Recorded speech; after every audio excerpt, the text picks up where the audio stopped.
اٹھا سکے. میں نے پتھر کا چٹان نہیں کہا. ہاں میں جو مقدار طے کر رہا ہوں وہ مقدار اس لیے کر رہا ہوں کہ اسے پتھر کا ہے. تو پتھر اسے کہتے ہیں جسے ایک آدمی اٹھا سکے. کہ وعید کا تاثر کر رہا کہ یا رسول اللہ جہنم کے پتھر ایسے ہوتے ہوں گے جیسے دنیا کے پتھر. آپ نے فرمایا نہیں، جہنم کا ایک پتھر دنیا کے سارے پہاڑوں سے بڑا ہے. جہنم کا ایک پتھر دنیا کے سارے پہاڑوں سے بڑا ہے. یہ کہیں کہ یہ صحابی سنتے ہی ایک دم سے بے ہوش ہو گئے، گر پڑے. آپ نے کسی نے پر ہاتھ رکھا، ان کے سینے میں حرکت تھی. فرمایا بڑے میاں لا الہ الا اللہ کہہ لو. بڑے میاں نے کہا لا الہ الا اللہ. آپ نے ان کو جنت کی بشارت دے دی کہ بڑے میاں تمہیں جنت مبارک ہو. سارے صحابہ دیکھ رہے کہ ایک آدمی لا الہ الا اللہ کہہ کے جنت میں داخل ہو گیا اور اس کا تاثر دیکھ رہے. صحابہ نے عرض کیا یا رسول اللہ یہ تو بتلائیے کہ یہ بشارت صرف اسی کے لیے ہے یا ہم سب کے لیے؟ آپ نے فرمایا کہ یہ بشارت سب کے لیے ہے. پھر آیت پڑھی ذالک لمن خاف مقامی وخاف وعید. ذالک لمن خاف مقامی وخاف وعید کہ یہ درجہ جنت کا کس کے لیے، یہ وعدے کس کے لیے؟ کہ جو اللہ رب العزت کی وعیدوں سے ڈرتا ہو اور اللہ کے یہاں حاضری کا خوف رکھتا ہو. ذالک لمن خاف مقامی وخاف وعید. میرے محترم دوستو، فضائل کی تعلیم کا یہ مقصد ہے کہ جو وعدے اللہ رب العزت نے محمد صلی اللہ علیہ وسلم کے ذریعے ہم سے کیے ہیں، ہمارا عمل ان وعدوں کے تاثر کے ساتھ ہونے لگے. جی ہاں، اسی لیے حکم ہے، یہ کہا جاتا ہے بار بار کہ تنہائیوں میں فضائل کو دیکھو. اب ہمارا حال کیا ہے اللہ مجھے معاف فرماوے. عمل کی طرف چل رہے ہیں لیکن اس عمل کے وعدوں کا کوئی استحضار نہیں ہے. گھر والوں نے کہا بھائی مسجد جا رہے ہو بازار سے سامان لیتے آنا. اب یہ سامان سوچتا سوچتا جائے گا مسجد میں، نماز بھی پڑھ لے گا، نماز کے بعد پھر اس کو سامان کا فکر ہے. نہیں، یہ ایک مثال ہے کہ مسجد کی طرف قدم اٹھاتے ہوئے اسے اس کا استحضار نہیں ہے، اس کا دھیان نہیں ہے کہ مجھے اللہ رب العزت اس وقت ہر میرے قدم پر نیکیاں دے رہے ہیں، گناہ معاف کر رہے، درجہ بلند کر رہے. اس کا دھیان، اس کا استحضار نہیں ہے. ہم صبح سے شام تک نہ معلوم کتنے ایسے اعمال کر کے گزر جاتے ہیں جن اعمالوں پر اللہ کی طرف سے بڑی بڑی عطائیں ہیں اور ہماری طبیعت میں اس کی کوئی طلب اس لیے نہیں کہ کوئی استحضار عمل کا، کوئی استحضار اس عمل پر اجر کا نہیں ہے. اس لیے میرے محترم دوستو، فضائل کی تعلیم کا یہ مقصد ہے کہ ہمارے اعمال میں احتساب پیدا ہو. پھر دوسری چیز، فضائل کی تعلیم کا طریقہ کیا ہو. دیکھو صاف بات عرض کرتا ہوں، فضائل کی تعلیم کا طریقہ ایسا ہونا چاہیے کہ تعلیم کرانے والا اس طرح مطمئن ہو جائے کہ ہاں سننے والوں نے اس حدیث کو سمجھ لیا ہے. سننے والوں نے اس حدیث کو سمجھ لیا ہے. صحابہ اکرام اتنا ہی فرماتے ہیں. جناب رسول اللہ صلی اللہ علیہ وسلم جب کوئی بات اہم فرماتے تو اس بات کو آپ 3 مرتبہ دوہرا دیتے، خود آپ دوہراتے. اذا تکلم بکلمۃ اعادها 3، بخاری کی روایت ہے. کہ جب آپ صلی اللہ علیہ وسلم کوئی اہم بات فرماتے اس بات کو 3 مرتبہ دہراتے، حتی یعقل عنہ، روایت میں ہے صحابہ کیا فرماتے ہیں یہاں تک کہ آپ کی بات کو ہم اچھی طرح سمجھ لیا کرتے تھے۔ اس لیے صرف تعلیم کرانے والا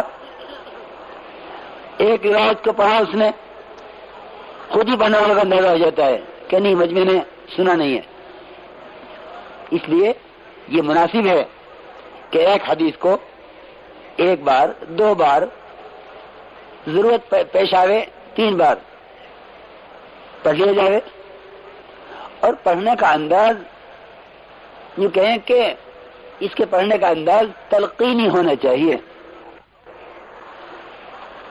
اس لیے معاملات کو، اخلاق کو، معاشرے کو، اس سب کو علم پر لاؤ کہ تحقیق کرو کہ محمد صلی اللہ علیہ وسلم کا طریقہ شادی میں کیا ہے، آپ کا طریقہ کہ آپ کا طریقہ کہ معاشرے میں کیا ہے، آپ کا طریقہ معاملات میں کیا ہے، کہ پھر یہ کہیں کہ ہمارے اندر پورا دین آئے گا۔ اس دعوت کا مقصد یہ ہے کہ زندگی میں پورا دین آئے، اور پھر یہ کہیں کہ اللہ کا ہر حکم پورا کرنا وہ اللہ کا دھیان پیدا کرے گا۔ یہ ہے اصل کہ علم و ذکر کا مقصد یہ ہے کہ اللہ کی اطاعت اللہ کے دھیان سے ہو جائے۔ مولانا فرماتے تھے کہ علم اور ذکر کا خلاصہ یہ ہے کہ اللہ کی اطاعت اللہ کے دھیان سے ہو جائے۔ یہ علم اور ذکر کا خلاصہ ہے۔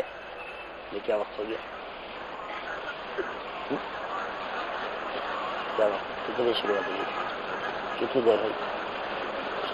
اچھا، تو یہ علم و ذکر کا خلاصہ ہے کہ اللہ کی اطاعت اللہ کے دھیان کے ساتھ ہو جائے۔ اس لیے ذکر کرو، اللہ کا دھیان جمع کر۔ اصل ذکر اللہ کا دھیان ہے۔ اصل ذکر کیا ہے؟ کہ اصل ذکر اللہ کا دھیان ہے۔ سارے اعمال، ساری عبادات، سب سے اللہ کا دھیان ہی مقصود ہے کہ اللہ کا ذکر اللہ کا دھیان سے کرو کہ اللہ کے قرب کا ذریعہ ہے۔ اس لیے اصل ذکر اللہ کا دھیان ہے۔ اصل ذکر اللہ کا دھیان ہے کہ زبان کی حرکت، کہ یہ تو زبان کا ذکر ہے، کہ دھیان ہوتا ہے دل میں، کہ دل اللہ کی طرف متوجہ ہو اور زبان حرکت میں ہو۔ ہاں، اس لیے میرے محترم دوستوں، اصل ذکر اللہ کا دھیان ہے۔ ساری عبادات اللہ کا ذکر ہے۔ ذکر صرف تسبیحات تک محدود نہیں ہے، بلکہ اللہ کی اطاعت کرنے والا ذاکر ہے۔ ذاکر کون کہلایا؟ اللہ کی اطاعت کرنے والا۔ حضرت عمر رضی اللہ تعالیٰ فرماتے ہیں کہ ہر اطاعت کرنے والا ذاکر ہے۔ اس لیے میرے محترم دوستو بزرگوں، ہم یعنی اپنی پوری زندگی کو ذکر بنائیں کہ ذاکر وہ ہے جو اللہ کی اطاعت پر ہو، غافل وہ ہے جو اللہ کی اطاعت سے ہٹ جائے۔ ہاں، اس لیے ذکر صرف تسبیحات تک محدود نہیں ہے۔ ہاں، اس سے انکار نہیں ہے کہ بے شک اللہ کا نام لینا اللہ کا ذکر ہے، لیکن اسی زبان کا عمل ہے کہ ہاتھوں کا ذکر، پیروں کا ذکر، شرمگاہ کا ذکر۔ جی ہاں، کہ اس نے اپنی شرمگاہ کو حرام سے بچا لیا، کہ یہ اپنی شرمگاہ کو اطاعت پر لے آیا، کہ اس نے اپنے کانوں کو غیبت سننے سے بچا لیا، کہ اس کے کان ذاکر بن گئے، کہ اس کے قرآن سے تلاوت سن رہا ہے، کہ اس کا کان ذکر کر رہا ہے۔ اس نے نامحرم سے نگاہ کو پھیر لیا، کہ اس نے اپنے آنکھ سے ذکر کیا ہے۔ ہاں، میرے محترم دوستوں، سارے اعضاء کا حکم کے مطابق استعمال ہونا یہ اصل ذکر ہے۔ اس لیے مسلمان کی پوری زندگی ذکر ہے، ہر اطاعت کرنے والا ذاکر ہے۔ اس طرح ہمیں اس ذکر کی مشق اللہ کے دھیان سے ہوگی۔ ہر عمل میں اللہ کا دھیان اصل ہے کہ وہ دھیان اللہ کے قریب کرے گا۔ پھر اتنی بات نہیں ہے کہ صرف اللہ کا دھیان ہو، کہ نہیں، ذکر بھی ہو، علم بھی ہو اور اخلاص بھی ہو۔ ہر عمل میں 3 چیزیں ہونی چاہیے، علم ہو، ذکر ہو، اخلاص ہو۔ کہ علم عمل کو قابل قبول بنائے گا، طریقے پر لائے گا، اور ذکر کہ اللہ کا قرب پیدا کرے گا، اور اخلاص کہ اس عمل کو قبول کروا دے گا۔ اس لیے میرے محترم دوستو یاد رکھیو، جو درجہ عمل میں اخلاص کا ہے وہی درجہ عمل میں علم کا ہے۔ ہم بہت زور دیں اخلاص پر اور علم پر کوئی زور نہیں ہے، کہ جس طرح چاہو عمل کرو اخلاص سے، ایسا نہیں ہے کہ عمل جس طرح بھی کرو اخلاص سے کرو، نہیں میرے محترم دوستو، بات یہ ہے کہ جس طرح عمل مردود ہو جائے گا اخلاص نہ ہونے سے، اس طرح عمل مردود ہو جائے گا علم نہ ہونے سے۔ جو شرط عمل کی قبولیت کے لیے اخلاص کی ہے، وہی شرط عمل کی قبولیت کے لیے علم کی ہے۔ جی ہاں، ورنہ بہت سے اعمال ایسے ہیں جنہیں ہم کر کے گزر جاتے ہیں،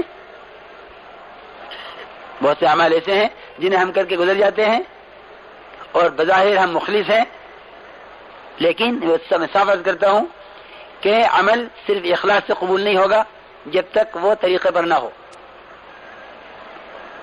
اس کی علماء نے مثال بیان کی آسان سی کہ ایک آدمی ممنوع جو ہے ایسے وقت میں نفلیں پڑھے جس وقت نفل پڑھنا ممنوع ہے، یا ایسے وقت روزہ رکھے کہ جس وقت روزہ رکھنا ممنوع ہے، لیکن وہ اپنے عمل میں مخلص ہے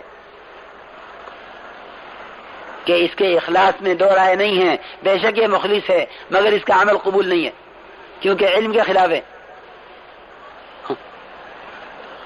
کہ ایک آدمی عصر کی نماز کے بعد نفلیں پڑھے، کیا پڑھے؟ نفلیں، بالکل کہیں چھپ کر اخلاص سے محض اللہ کو راضی کرنے کے لیے، کیونکہ ہاں یہ بے شک مخلص ہے مگر اس کا عمل قابل قبول نہیں ہے۔ حالانکہ معاملہ ہے کہ غیروں کے ساتھ وہ معاملہ ہوگا کہ جو اپنوں کے ساتھ ہوگا، کہ امت معاملات سے مجتمع ہو جائے گی۔ اور میں اتنا بلکہ استدعا کرتا ہوں کہ امت دین میں داخل ہوگی معاملات، اخلاق، معاشرے کے دین سے، اور امت جن چٹانوں میں دبی ہوئی ہے ذلت کی اور حالات کی، ان چٹانوں سے نکل نہیں سکتی جب تک معاملات، اخلاق، معاشرے پر نہ آوے۔ دیکھو میرے دوستو بزرگوں، صرف دین نماز کا نام نہیں ہے، دین صرف نماز کا نام نہیں ہے۔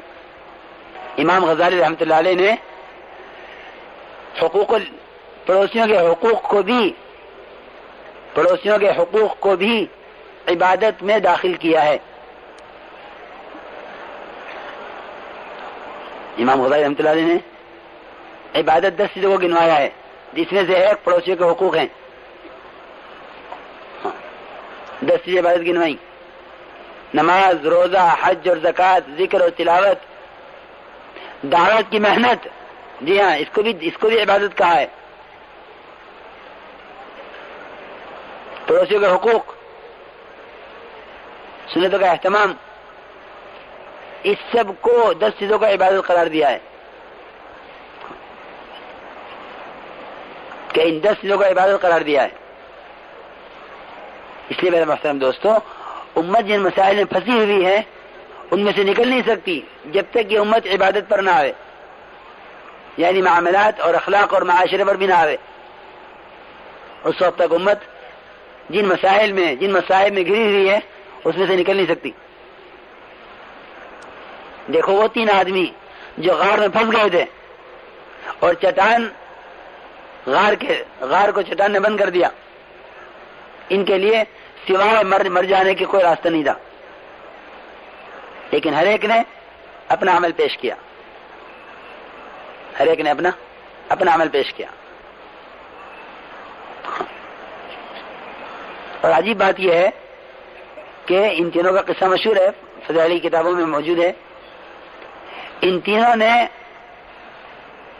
تینوں کے اعمال میں ذکر کا، روزے کا، نماز کا، تلاوت کا، تسبیح کا کوئی عمل نہیں ہے۔